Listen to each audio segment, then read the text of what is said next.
Hi, I'm Zobbyfish, welcome back to my channel, or welcome if you are new here. Hi, hello, welcome to this video about how I was a creepypasta kid.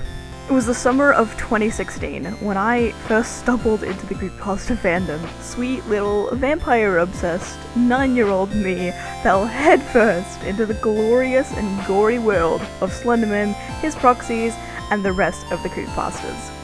The first character I really connected with was Ticci Toby, introduced as one of the Slenderman's 3 proxies. While he was not the first creepypasta I came across, I felt a connection to the character of Tobias Aaron Rogers by Wade Castaway. His character was described as an outcast from school because he didn't quite act right according to his peers, giving him the nickname Ticci Toby.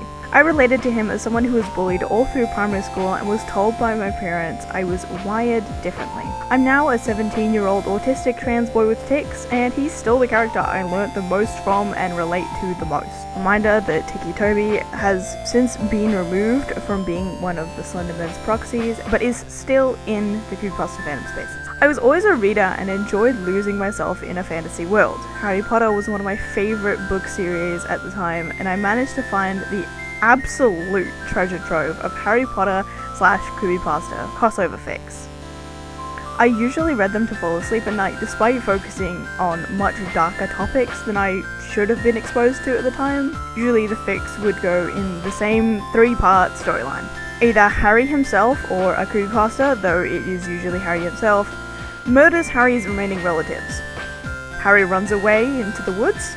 Harry is adopted by either Slenderman himself, Eyeless Jack, or another proxy. These fics made me feel like I wasn't alone in the world. Wattpad was my sanctuary, and AO3, my best friend. When I started high school, I met one of my best friends. She was a year 11 who enjoyed the creepypasta fandom and had noticed my enjoyment in the fandom. We would roleplay as our original characters and discuss updates in the fandom on Skype. We are even still friends to this day, though she has always liked the Undertale alternate universes of Sans more than any other fandom space. Her handle on YouTube is AxolotlBees. Although she hasn't posted a video in at least 2 years, she has recently made a new OC design for her channel, so she might come back.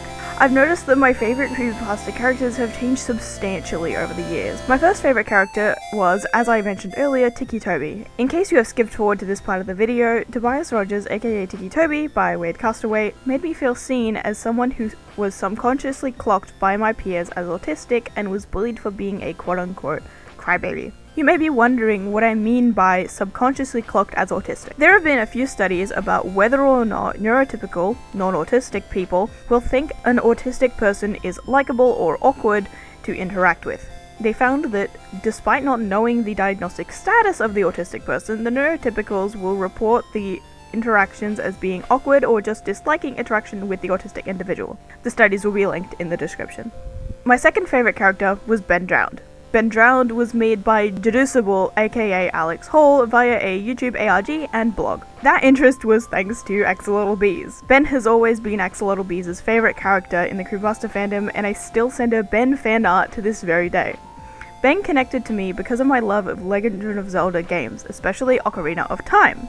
I grew up with Ocarina of Time on my original Wii console, and since discovering Ben Drowned, I've been wanting to play Majora's Mask. My third and current favourite creepypasta is Eyeless Jack. The Eyeless Jack stories was written by Nick TeenZ408 and Pirate Cashew. I'm nearing the end of my high school years, and I'm going to be finishing my high school certificate on a university campus. I've seen many a fanfic with Jack being written as autistic and or non-verbal, and deeply connected with these readings of the demon-like creature that Eyeless Jack ends up as. I was diagnosed as autistic in early 2020 and have come to understand myself on a deeper level since then. I don't know why and I don't know how, but this man makes me so very happy.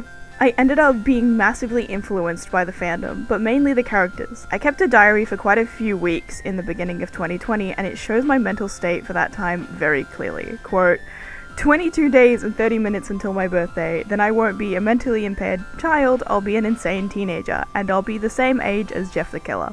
And denial is the ultimate fear of humanity. Slenderman and his proxies are what we check under our beds for. Paranoia is just the fear of death, seeing things that others can't. We all die eventually.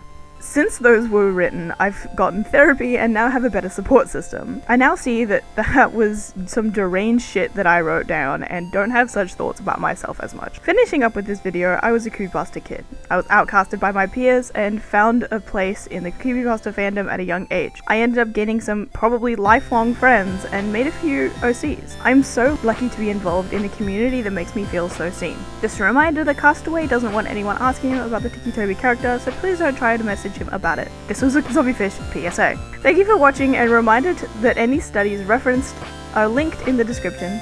Please like, subscribe, and comment your favorite Creepypasta character.